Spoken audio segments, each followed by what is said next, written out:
এর হচ্ছে গরুর মাংস। আমি আমার সাইজ মতো সুন্দর করে কেটে নিয়েছি ও ধুয়ে রেখেছি।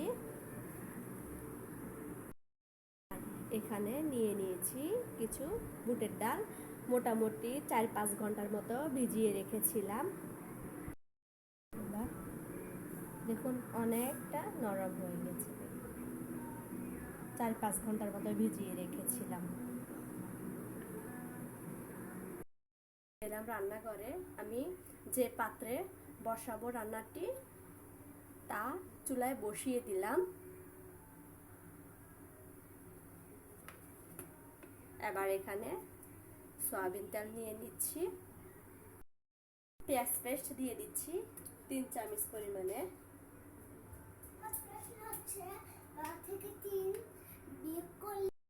দিচ্ছি 1 চামচ। এরকম উঁচু করে আমি দিয়েছি, আপনারা 1.5 চামচ দিয়ে দিবেন চামচের পরিমাণ, চামচ যদি ছোট থাকে। আদাও এখানে উঁচু করে আমি 1 চামচ নিচ্ছি, আপনারা চামচ যদি ছোট হয় 1.5 চামচের মতো দিবেন। এর মধ্যে আমার মশলাটা ফুটতে শুরু করেছে, আমি নেড়ে ছেড়ে দিচ্ছি।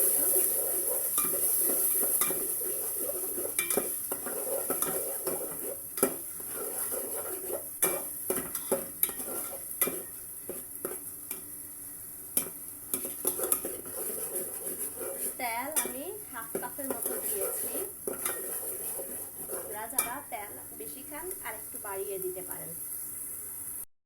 দিয়ে দিচ্ছি 1 চামচ, লাগলে আমি পরে দিব। আরো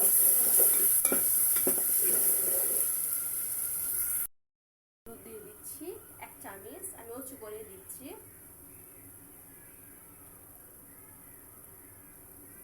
দিয়ে দিচ্ছি আরো 1/2 চামচ পরিমাণে, আপনারা 2 চামচ দিয়ে দিবেন। আমার হলুদের কালার কিন্তু অনেক ভালো, তাই একটু পরিমাণে আমি কমই দেওয়ার চেষ্টা করি সব সময়। তারা হলুদটা আপনাদের ভাই ছাদ বাগানে করে। মরিচ গুঁড়ো দিয়ে দিয়েছি 2 চামচ, আপনারা ঝাল বেশি যারা খান তারা আর একটু বাড়িয়ে দিতে পারেন। একটু নেড়ে ছেড়ে দিলাম। 1/2 চামচ পরিমাণে গোলমরিচ গুঁড়ো, 1 চামচ পরিমাণে ধনিয়ার গুঁড়া, এলাচ, দারচিনি, তেজপাতা ও জিরা গুঁড়া। আমার মশলাটা পুড়ে যাচ্ছে, আপনারা নিচে দেখতে পাচ্ছেন। আমি সামান্য পরিমাণে পানি দিয়ে দিচ্ছি।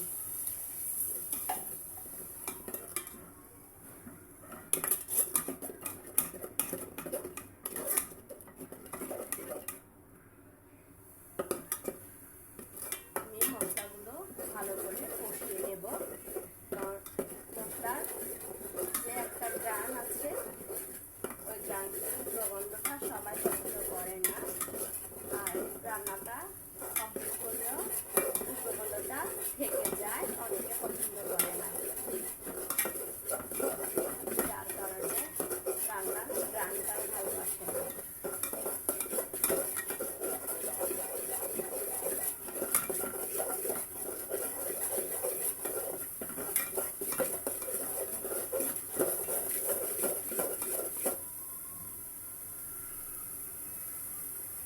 চুলার আগুনটা লো ফ্লেমে করে দিচ্ছি।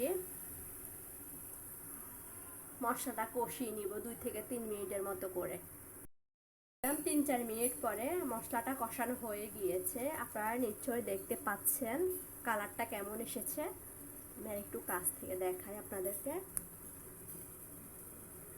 দেখুন।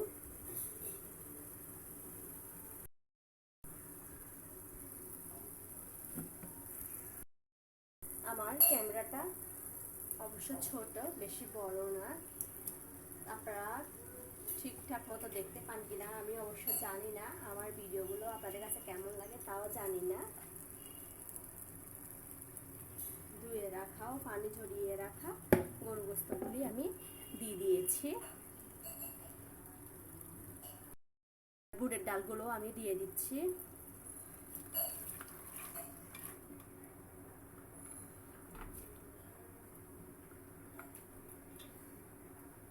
শুরুতে বলেছিলাম আমি 4-5 ঘন্টার মতো এগুলো ভিজিয়ে রেখেছি। আপনারা চাইলে আগে সিদ্ধ করে নিতে পারেন, মাংসটা কষানোর পরেও আপনারা দিতে পারেন। আমি একসাথে দিয়ে দিচ্ছি, যেহেতু আমি ভিজিয়ে রেখেছিলাম, একসাথে বাকিটা সিদ্ধ হয়ে যাবে মাংসের সাথে। আগুনটা একটু বাড়িয়ে দিয়েছি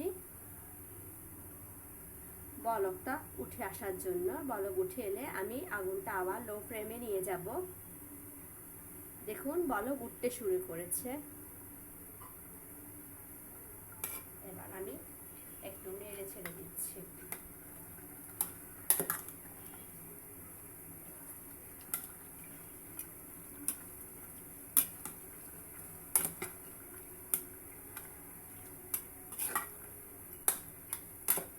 আমার গরুর মাংস এখানে মোটামুটি 1 কেজি পরিমাণে ছিল, তার সাথে আমি বুটের ডাল 2 কাপের মতো নিয়েছি।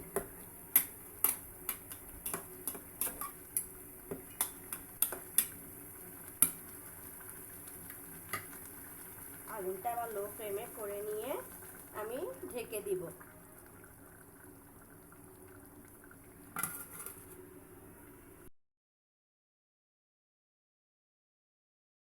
ফিরে এলাম কয়েক মিনিট পর। এসব হাতের কাছে আমি কোনো কিছু না পেলে তখন এইরকম করে আমি সরিয়ে ফেলি ঢাকনাটা। বিশেষ করে কাছের না হলে হলো, কাছের জিনিসটা আবার ভেঙে যায়। দেখুন কতগুলি পানি বের হয়েছে, ধোয়ার জন্য অবশ্য দেখা যাচ্ছে না ভালো করে।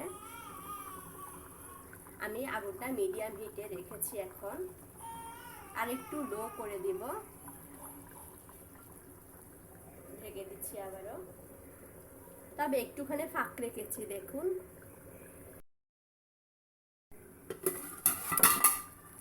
ফিরে এলাম কয়েক মিনিট পর। দেখুন আমার ঝোল শুকিয়ে গেছে, নিচ দিয়ে লেগে লেগে আসছে।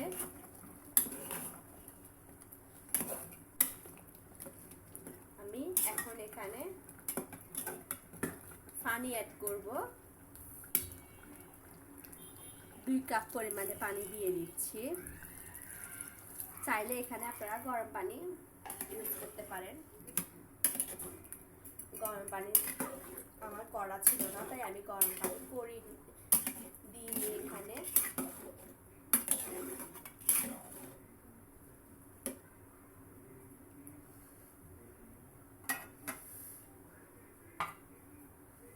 ঢেকে দিচ্ছি আবারও। ভালো করে নেড়ে ছেড়ে এখন আমি লবণটা চেক করে দেখবো, আর ডালগুলো সিদ্ধ হয়েছে কিনা দেখবো। ডাল ভেঙে গেছে দেখুন।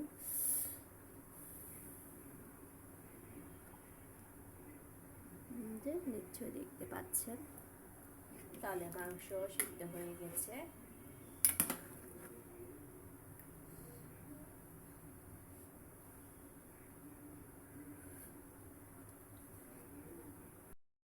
দিয়ে দিচ্ছি সামান্য লবণ। লবণ পরিমাণ একটু কম হয়েছে।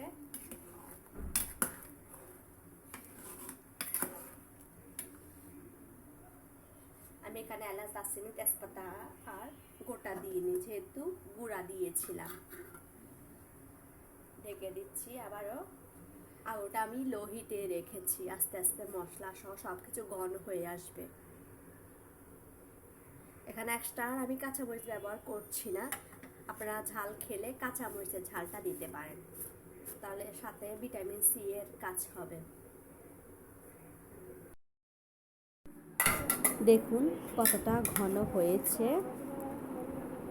আপনাদেরকে একটু আমি বেড়ে দেখাচ্ছি। যদি ভিডিও ভালো লাগে একটি লাইক দিন, সে সাথে কেমন লাগলো কমেন্ট করে জানাবেন। আর চ্যানেলটিকে সাবস্ক্রাইব করে বেল বাটন চেপে পাশে থাকুন। আল্লাহ হাফেজ।